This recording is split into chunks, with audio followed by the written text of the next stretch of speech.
Good morning. Meeting will come to order. We'll start with the review and approval of minutes from January 25th. Is there a motion to waive the reading of the minutes? So moved. Is there a motion to approve the meeting, the minutes? So moved. All in favor? All meeting minutes approved. Is there any comments from the public at this point? Maybe we should unmute Amy if she wants to. Okay. Maybe you're unmuted now. No comments? All right, so we'll go to the next point. Review of letter to be submitted to Planning and Zoning Commission concerning the committee's recommendation for an independent conditions assessment on the structure located at 30 Maple Street. So there's a letter, and what happened? It's been distributed to the committee, and they asked that we submit it to them 5 days in advance of the meeting. You mean the commission, the zoning for? Planning and zoning. Yeah. I spoke to the chairman, Mhm. and he said, send it to them 5 days in advance of their next meeting. Well, they had a meeting last night, I believe, but I don't know. I looked at the calendar. Was it on the agenda or? Last night was a surprise to me. I don't know. Mhm. So you don't know. Yeah, Okay. I don't believe it was on the agenda, but if we approve this letter, we can send it on over, and you can let me know if we missed the deadline. But I it's already been don't believe sent. they discussed this property last night. Mhm. I believe it was all 830G. discussion. So that's not 830G. Okay, 30 Maple is not 830G. so what are you are hoping to achieve with the letter? I mean, is the idea that the town will hire Right, second opinion at on their this? last meeting, when they were discussing the proposal, several of the commissioners did mention that, they had done this with the library. They had an independent assessment done. Mhm. And at the meeting where we imposed the demolition delay, a member of the public also made that request. So, you know, I put together a couple of, professional, one's an engineer and one is an architect who did the one for the library. And so who hires them?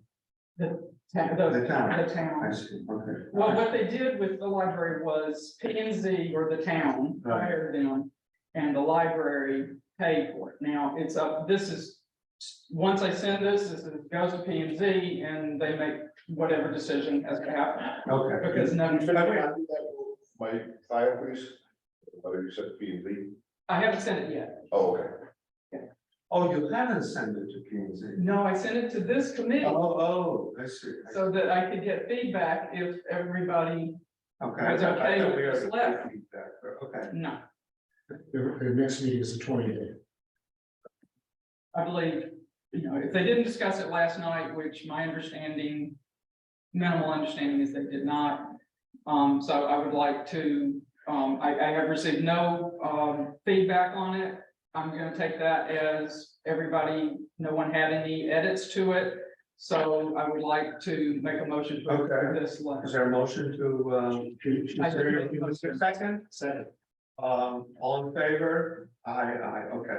Okay, So letters approved. Now that we've done that, I should say that the reason to do this is because it is unclear at best whether we have the power to do that. And the P and Z clearly does. And P and Z has the power to engage the town's resources to pay for something, Yeah. or to impose a condition on a special permit that would require some additional payments. All right, so it's basically, once we send it, it'll be in P and Z's hands to Correct. go the next. Okay. Correct. Anything else on the letter? I guess not. Okay, so let's move on to the discussion regarding updating the ordinance for the temporary preservation of certain historical structures subject to proposed demolition. As prepared by Frederick. Right, so we have the updated version that you sent around. Yes. Can I get a copy of that as well for my file? Did we send it to Brian or? We didn't send it. No, because it's a draft, right? Correct. Okay. Well, once we review it, approve it, then we'll issue it. Any comments? Would you like to summarize it or? Well, the whole purpose of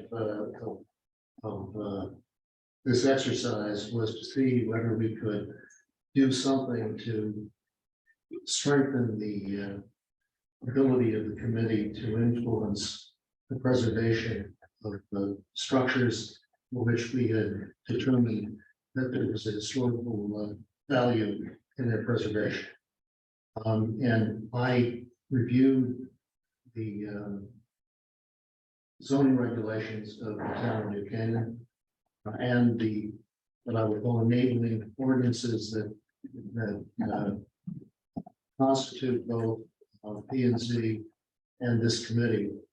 And as a result of that, I made the suggestions that are encompassed in what I circulated to suggest what needs to be done to fill gaps in the presentations.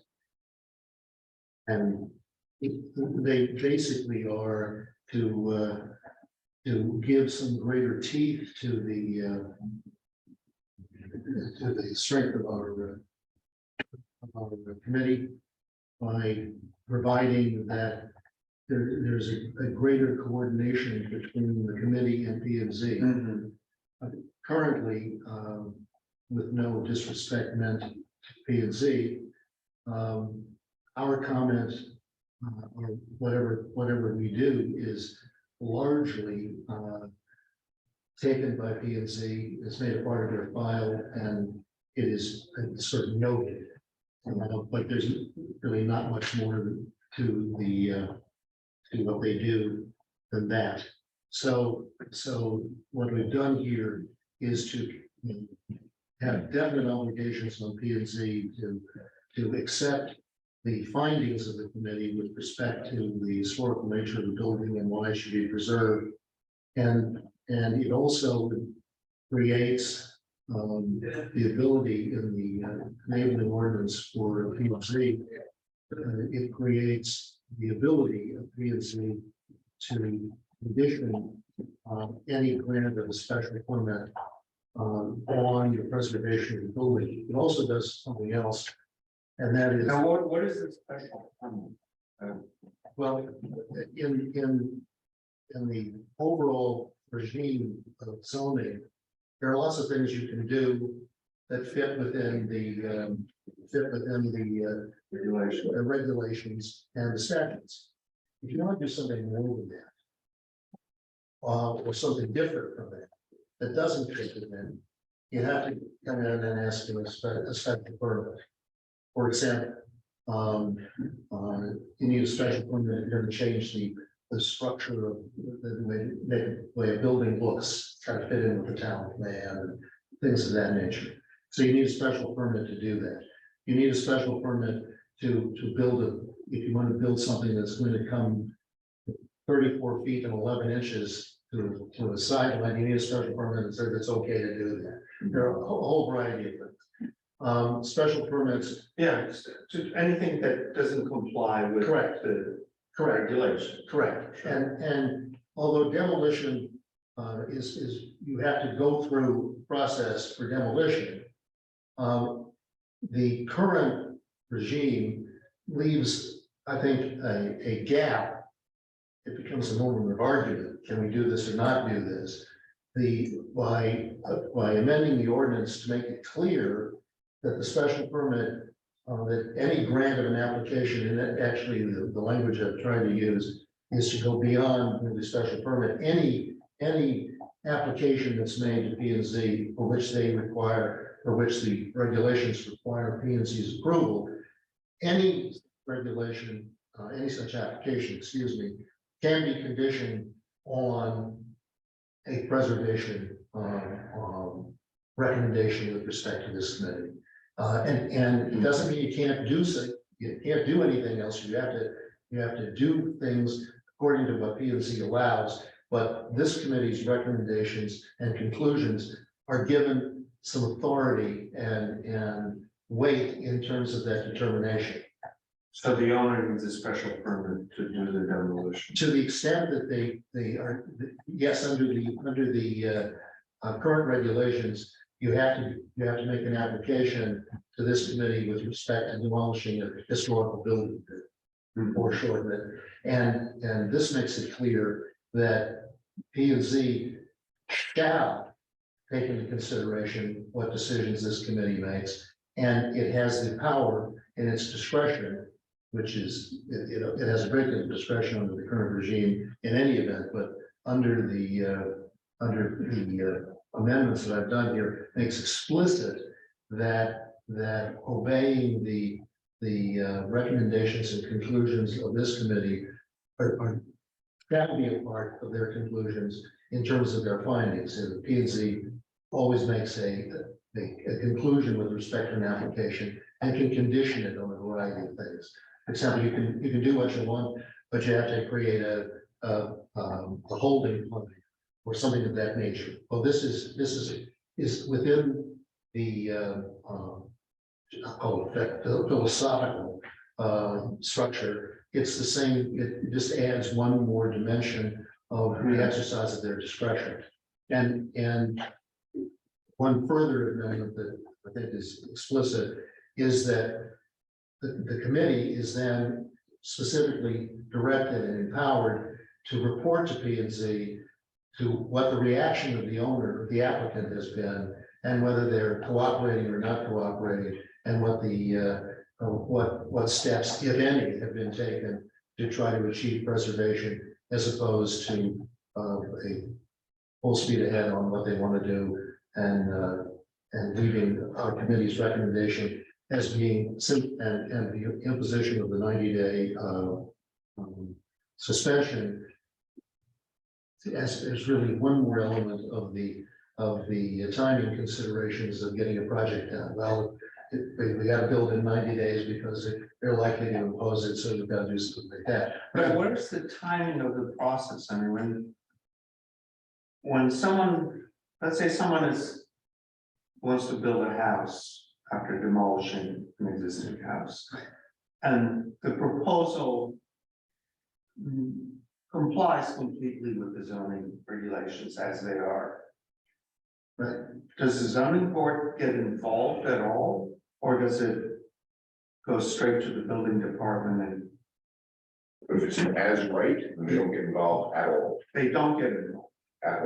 as right. So, If it both fits within all the zoning regulations, Correct. then there's It's nothing. called as right.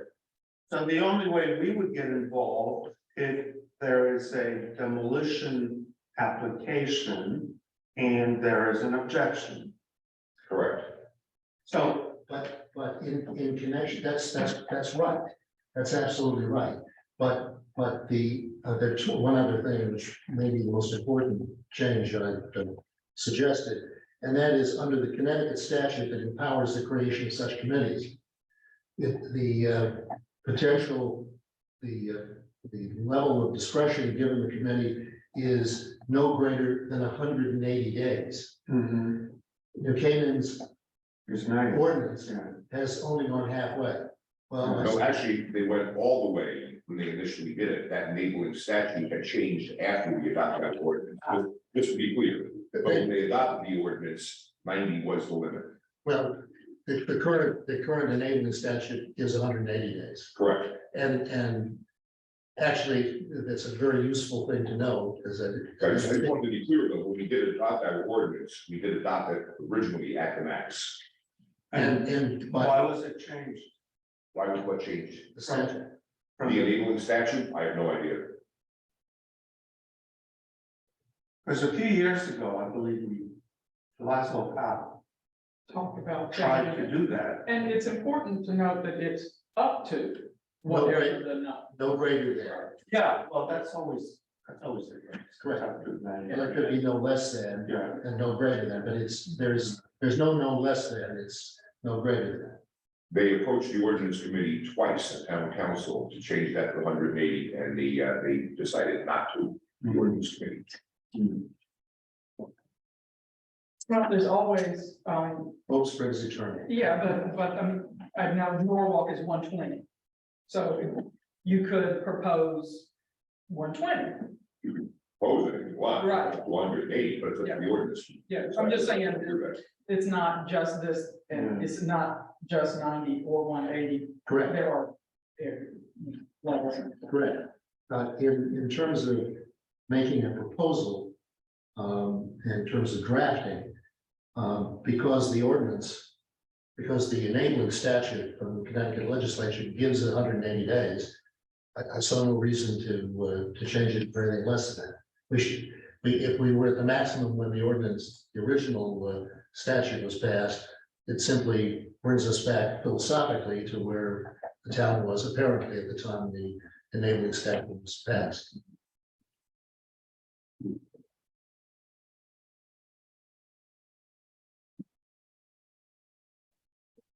So then you sent this out, asked for individual comments, that you incorporated some. I've had no further comments from the I committee. gave you a few suggestions, and I've actually come up with a few extra, just,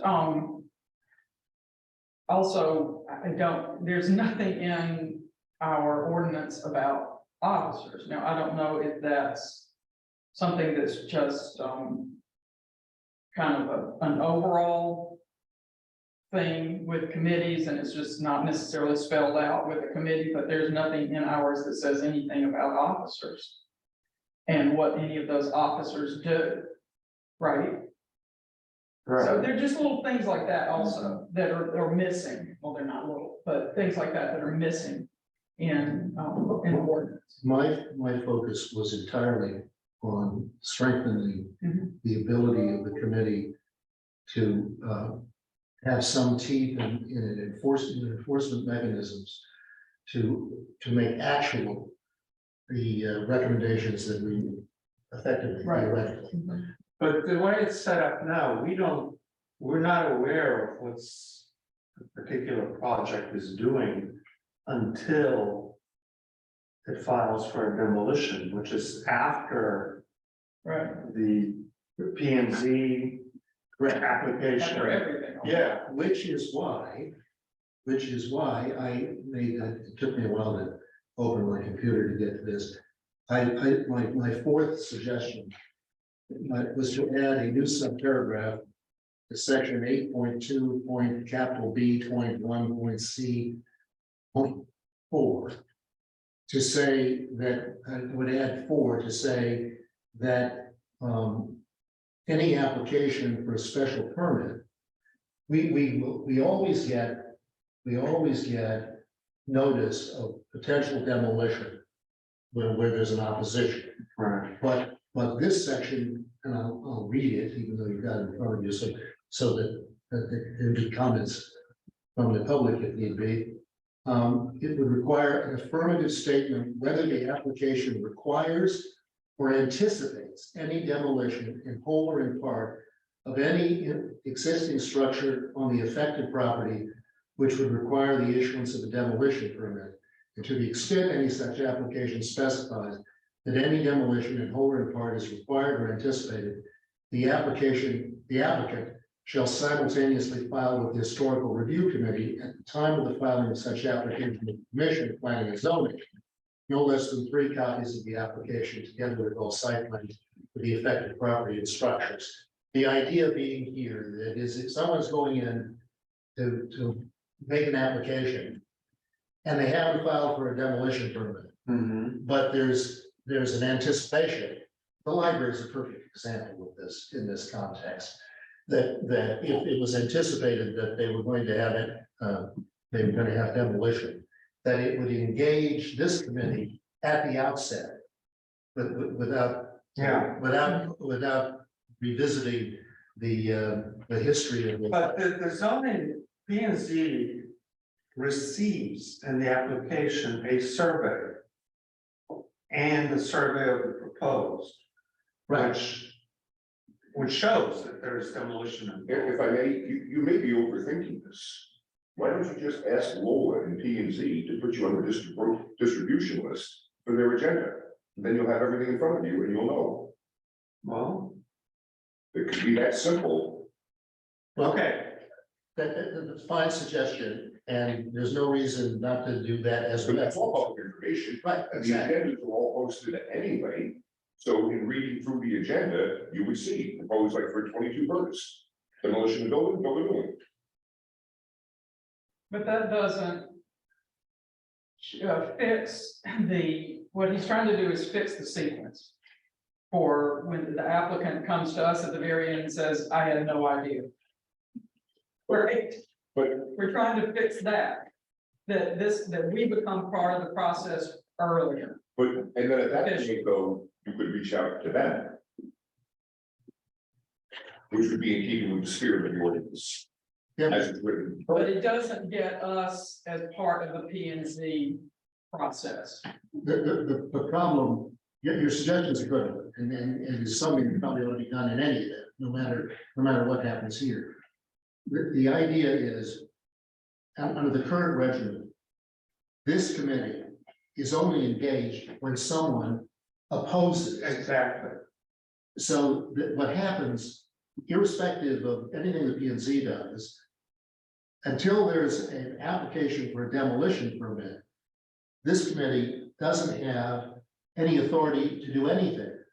And once the demolition permit is requested, there's a publication of this, and I think it's 15 days or something like that, that a member of the public, any, can file an opposition. Once there's an opposition, that triggers the jurisdiction of this committee to consider the permit for demolition.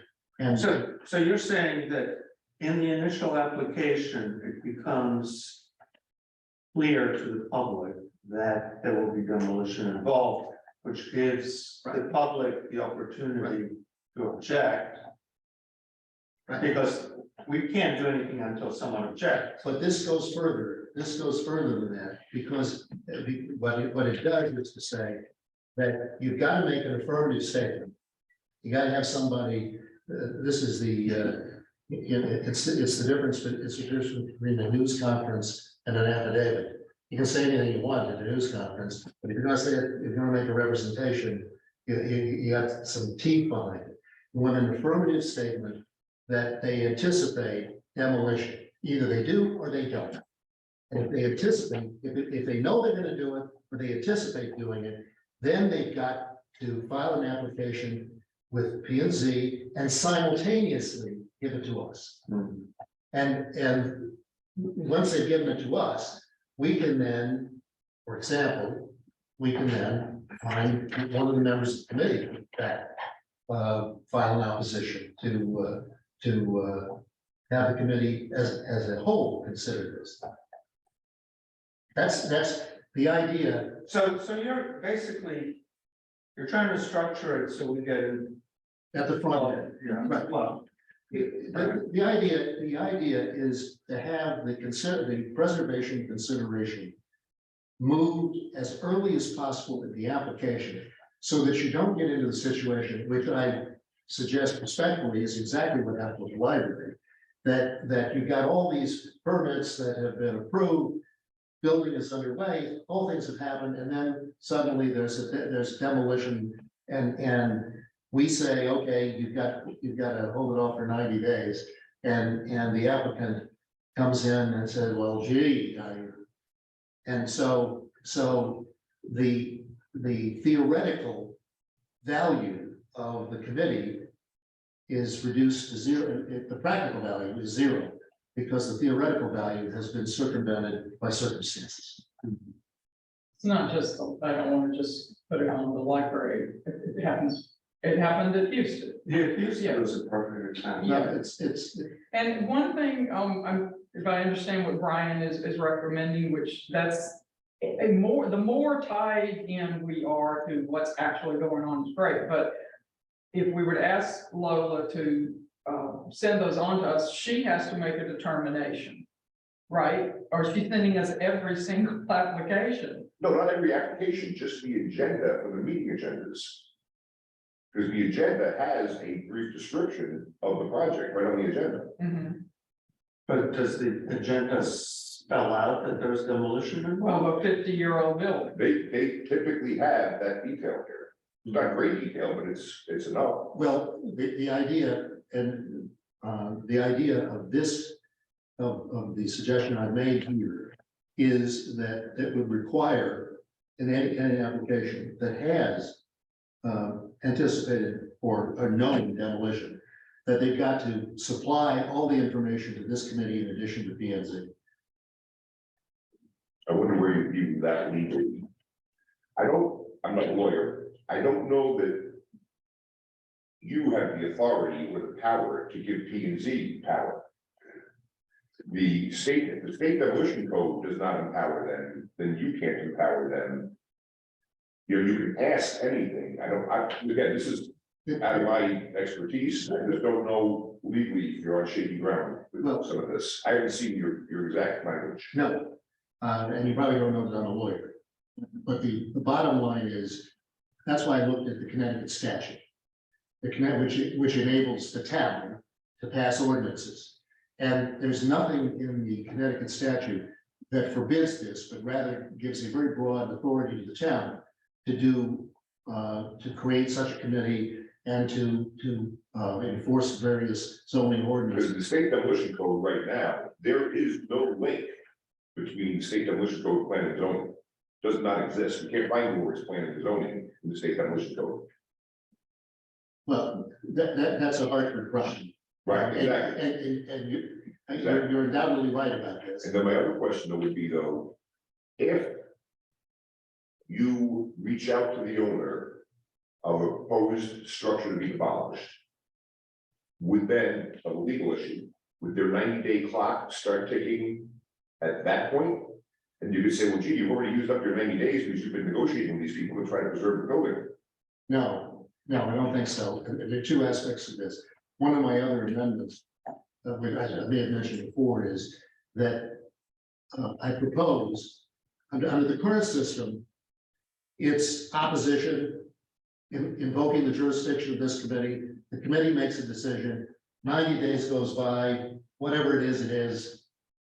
That's end of the story for this committee. And then it can be public comment or whatever, but there's nothing for the committee to do further. What I've tried to do here is to have an affirmative obligation on the committee and on the applicant to try to work together to see where things are. And an affirmative obligation on the committee to report to P and Z what has happened. There's no such obligation here. Now, there's nothing to say we couldn't send P and Z some comment as to what has happened. That's absolutely true. We can do whatever we want in terms of a voluntary approach, making it effectively the equal of a public comment.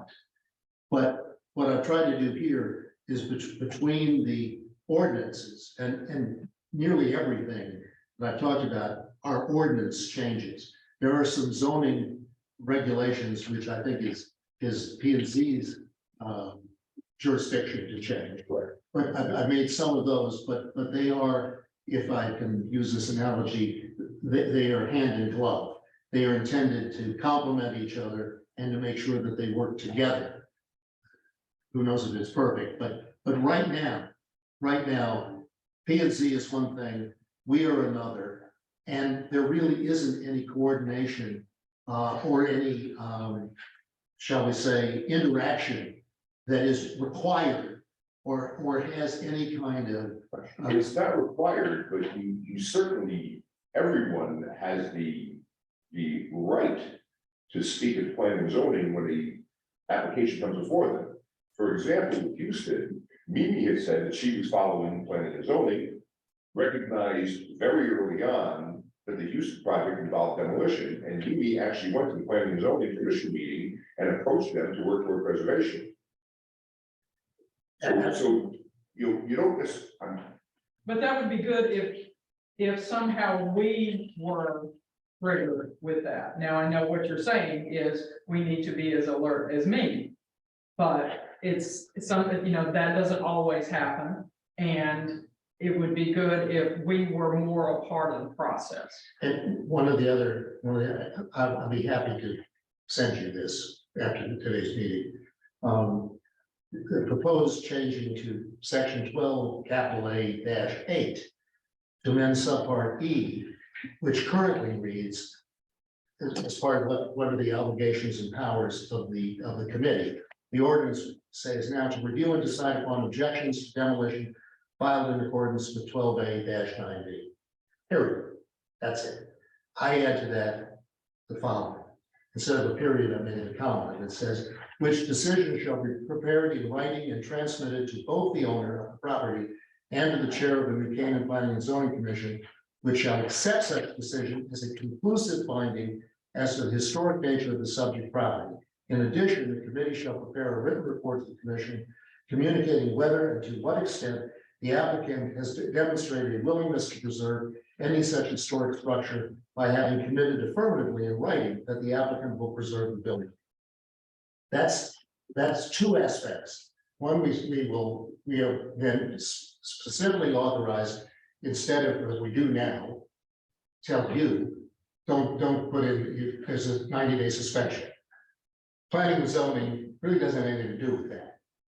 Rather, we would prepare the report, a written report, we would give it to planning and zoning would, by virtue of the ordinance, which is the legal footing for this, virtue of the ordinance, they would take that as a conclusive finding as to the historic nature of the building, and we would report, is the owner working to try to preserve it, or are we getting lip service to sort of give the extent of this? And then that becomes part of how planning and zoning acts. And then we could, as you suggested, act as come to the commission as a member of the public and say this is what we did and how we did it. But it makes it more substantively and determinatively significant to what the actions of the committee are.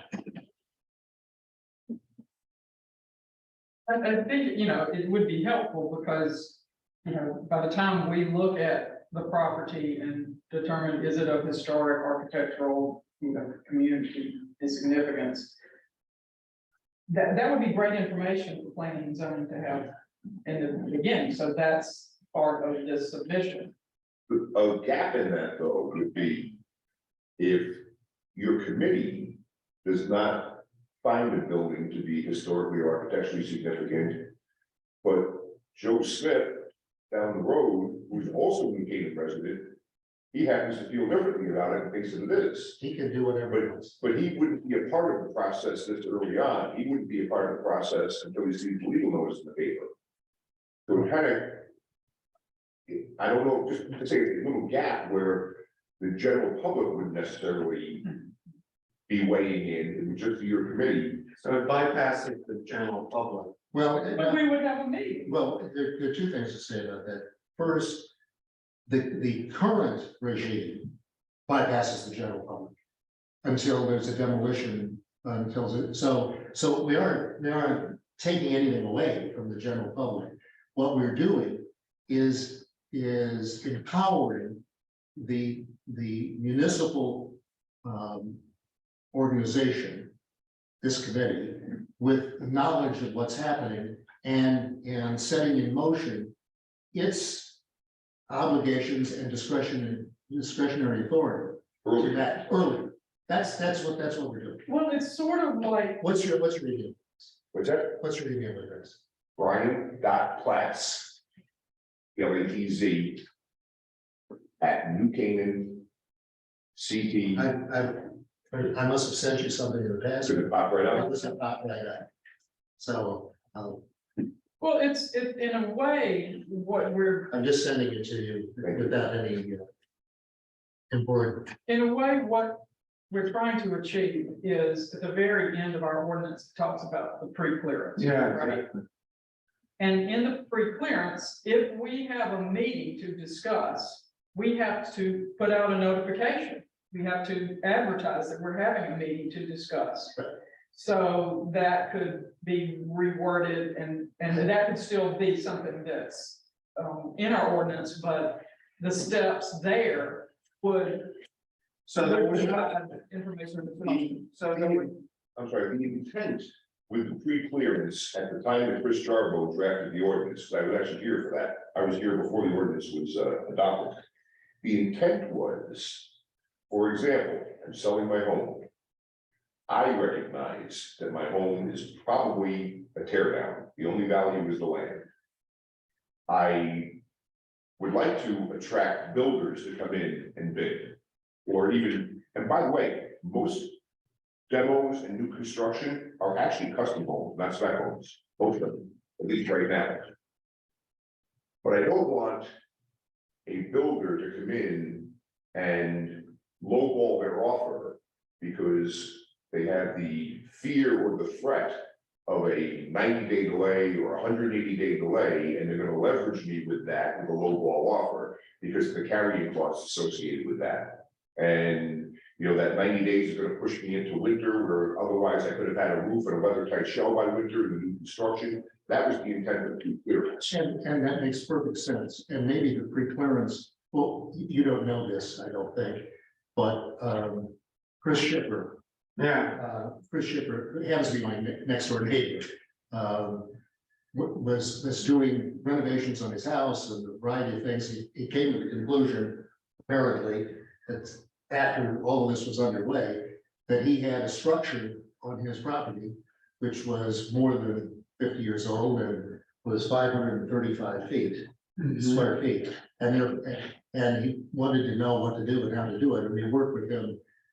I was able to get firsthand knowledge that the sooner that structure is taken down, the better the neighborhood will be. So, and But he's now taking it down. So unfortunately, because he did hit the threshold on our building permit applications, we actually asked, because in my experience, that you have to extract information sometimes. Really? If you ask people for a project description, they put single family dwelling. They need a little bit more detail than that. So we actually extracted information, and we had asked, the project description in that case with Chris was to renovate garage. He didn't put demo and rebuild, he put renovate. And because typically speaking, when we see the application and we see the word demo, we get on that right away.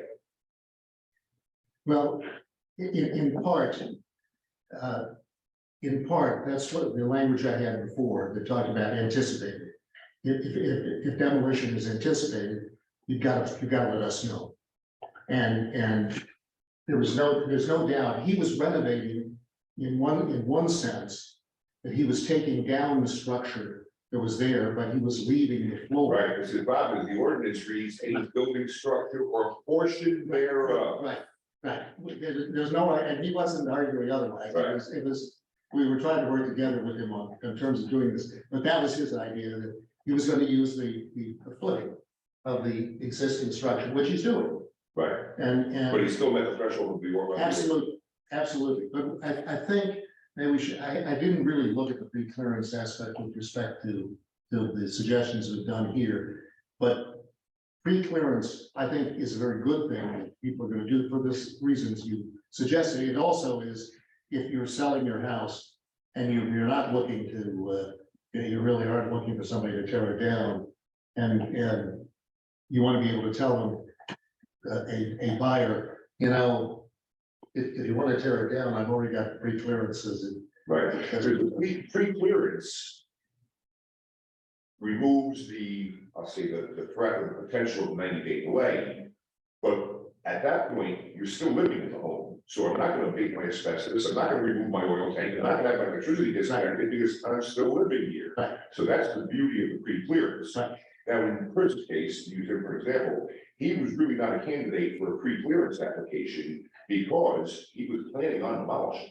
Right. So the pre-clearance, he was a candidate for that because he actually wanted a demo. But he came in trying to get pre-clearance Because it was. But it wasn't a candidate pre-clearance because he was actually demolishing. Correct, correct. But we can still, I think we can, I'll look at the current section to see if we need to do anything with that Because further. the pre-clearance, I believe, if you pre-cleared, that holds 2 years. Okay. Where building permits and applications expire after 6 months of dormancy, if there's no forward progress. But that gives them 2 years then. That's whatever. Right, but presumably, and everyone says presumably, it depends on a lot of factors which we don't know. But presumably, if the committee makes a determination that it's pre-cleared, 2 years isn't gonna make a big difference. Right. And I would think, I can't imagine a scenario in which you would plan a project and not know that you're intending on demolishing. Well, that's why I wrote it the way I said it. Because once you're in design phase, once you've begun design phase, even as a concept, you already pretty much know you're planning on demolishing. Right, in whole or in part. It is on occasion, very rarely, I've seen, and I don't know if I'm being lied to by some of these individuals, where they say, gee, once we were planning on renovating, and once we got into the project, then we saw rot, termite damage, whatever. Again, I don't necessarily buy that, because when I was a builder, I should use that line myself. So I don't necessarily agree with that. Well, I renovated a 250-year-old house in Wilton. And when we took down, which we had perfect permission to take down an addition that had been put on much later. It opened up the original structure where beams were really sagging and we had to do considerably more to make it right. It didn't change anything, it just took more. If you're thorough in your investigation, even at design phase, even without removing the sheetrock or the wall coverings, if you're looking for it, you can still see deflection. So you can still pretty much determine if you have structural issues. And a structural deficiency does not necessarily always constitute a structural failure. Those are two different things. And that was our issue. And structural deficiencies, most often, if not always, can be fixed or repaired. It's a deficiency, This becomes a matter of moment. you know, and again, not every deficiency leads to a full-on structural failure. You know, I had a situation in the barn, I come to and from work, through Wilton, and it was a barn that I passed for years, listening, it was, and that winter, what, 6, 7, 8 years ago, we had back to back 2-foot snowstorms. Every day I come to work, I think, today's the day. So who's to say? That barn is still there, by the way. It's still there. So I think, you've distributed this within the, individually within the committee, and I'm now going to make it part of the minutes, this document. So, and, obviously share with Brian. I have already shared it. Are we going to, as we discussed in a previous meeting, are we going to just do this within this committee? Or is this going to involve bringing others in, like maybe what we made a list, representative from planning and zoning, and obviously It Brian. is my understanding of the way the process would work is that your next step would be the ordinance committee, Right, the subcommittee of town council. that's what I think, I agree. Yeah, that, I believe that would be your next step. Before we get more input from, The ordinance committee, it's my understanding, would have the authority to say, no, we're not revisiting the ordinance. So I don't know that I would go much further with the planning and zoning commission or anybody else. So first going to the Yes, ordinance that's part of committee. the question. Because if the ordinance committee supports you in these changes, well, then it's done. And the planning and zoning commission wouldn't have a choice at that point. Does the ordinance committee meet regularly Or or? no, Does it- they only meet when somebody approached them and something before them.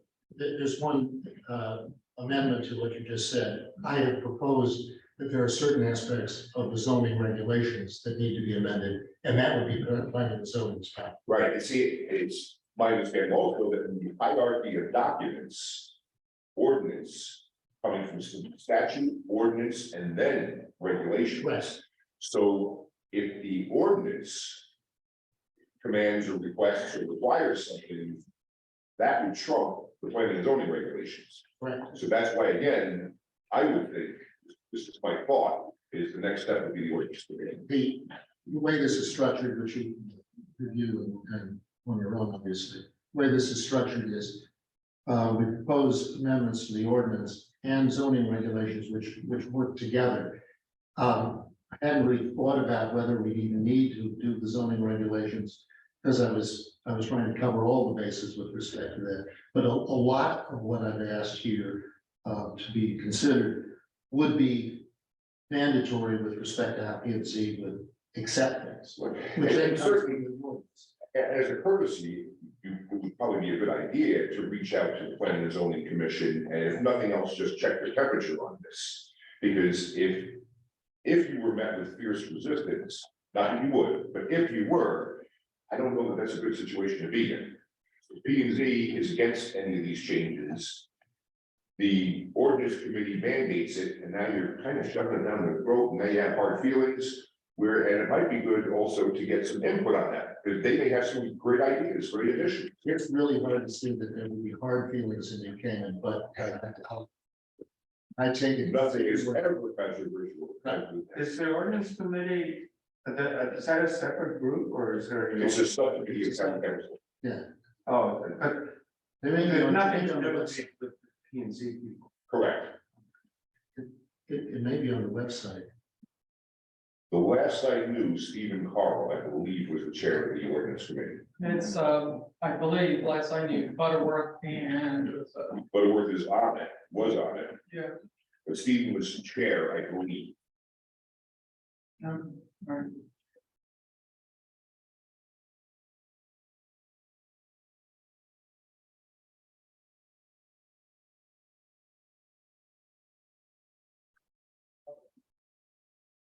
Let's see here. And maybe it'd be best to do those, reach out to those groups concurrently. Right. And, actually bring them in and ask for their input from the planning and zoning commission and go to, the ordinance committee together, unified. Yeah, Yeah.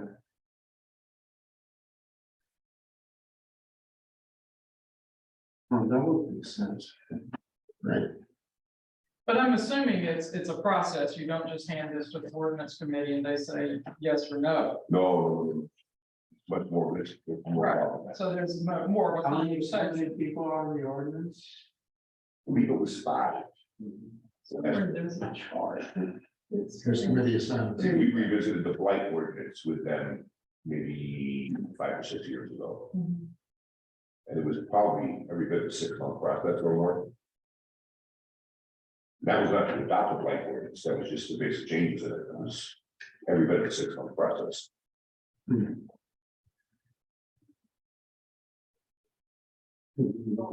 Bylaws and ordinances, I've just got it here. This is for 2022, which is apparently that's the most current one. You also do some research to see if other towns have done anything like this and try to create some type of a link between P and Z and historic review committee. It's a crazy quilt pattern. I mean, it's all uniquely to each town and different things. Here are the members of the committee. Butterworth is the chairman. Hillary Ormond, Kimberly Norton, Mark Grzybski, whose name I probably mispronounced, Maria Naughton, Christina Ross, and Rita Bettina. That's the ordinance committee. Stephen Carl's not on the ordinance committee anymore. No, he's the chairman of the town council. Yes. So we need this committee needs to reach out to. Is it now? Needs to reach out to these two. And Tom Butterworth and. Well, why don't we, I don't know if we're ready. I would suggest. What I've said to you is not just it as a discussion. a very brief discussion, at least in my, way of thinking, a very brief discussion of what's done and why it's being done. As everything, but I think we can, I think it's circulatable to the ordinance committee as such, there's nothing, I don't think there's anything controversial about what's said there. I think we would probably need a motion to authorize the transmission to the town council for consideration of these changes. And P and Z, And, yeah, and at least maybe the chairman of P and Z. You mean the ordinance committee, not the town council? the town council. The ordinance committee of the town council. Yeah, the ordinance committee, we did the blight ordinance about 6 or 7 years ago. They worked out the changes and then they presented it to the entire body of the town council for approval for the vote. How long did that take? It's the whole process, from the time we first sat down to revisit the blight ordinance to its actually having the changes legally and officially being about 6 months. Well, I think we should do it. So there are 12 members of the town council. Odd number, right? What was an odd number? So I don't know. ties in the votes. I think it's 12. I think it's 12, and the first selectman has a, they have Tiebreaker. it's official tiebreaker, I don't know. But my point is that there are 7 members of the ordinance committee. Popular committee. So, well, it suggests that if the ordinance committee passes something unanimously, it has a pretty good chance of passing. Right. Well, committee. And then again, I would certainly invite the planning and zoning commission as a whole. Some of them may not attend, but we just have to be careful, make sure they have to be careful, make sure that if they attend this and form a quorum, they have to notice this for a meeting Correct. for them as well. Right, that's why I was suggesting we just send it to the chairman in the first instance. Send it to the To both chairmen. yes, and we send it to both chairmen. And you could just ask them in a paper analysis anyway, just to be respectful, in a paper analysis, forward it on to their respective I'm committees. sending it to you as chairman of X, and you would please use your discretion in transmitting it to the other members of your group. Let's move on. But he has to make a motion. to- Okay, Someone else should. make it. Go. I make a motion to issue the proposed changes to the ordinance to the ordinance committee and P and Z chairs. Second motion. All in favor? Aye.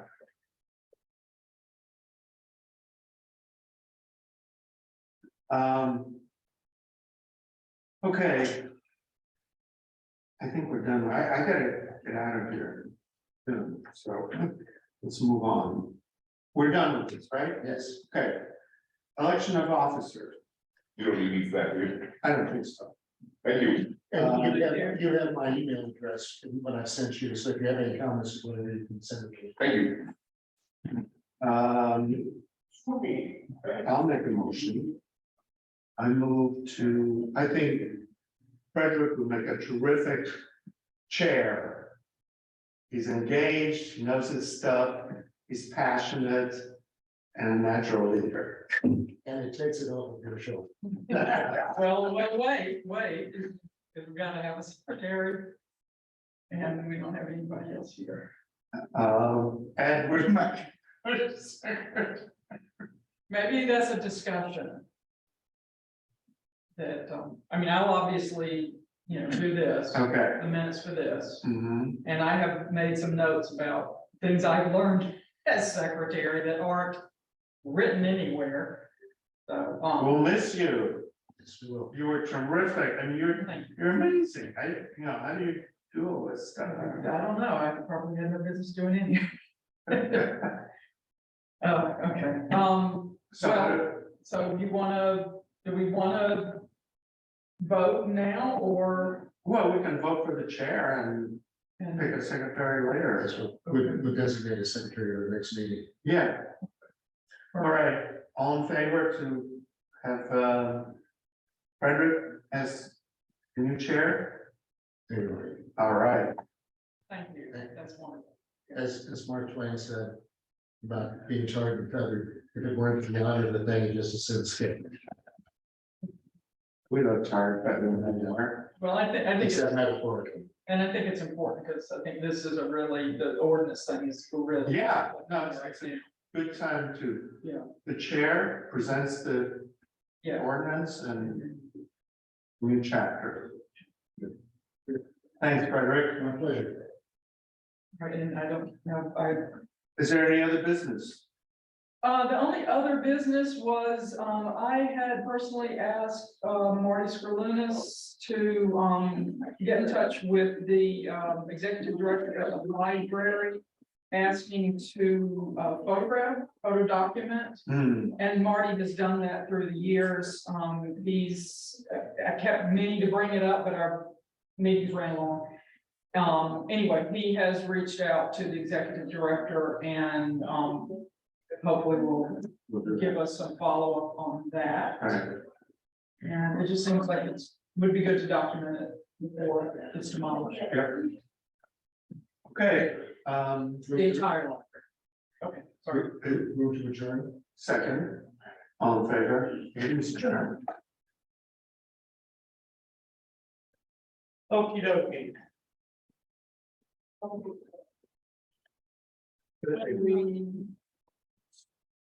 It was very, actually, I have to say,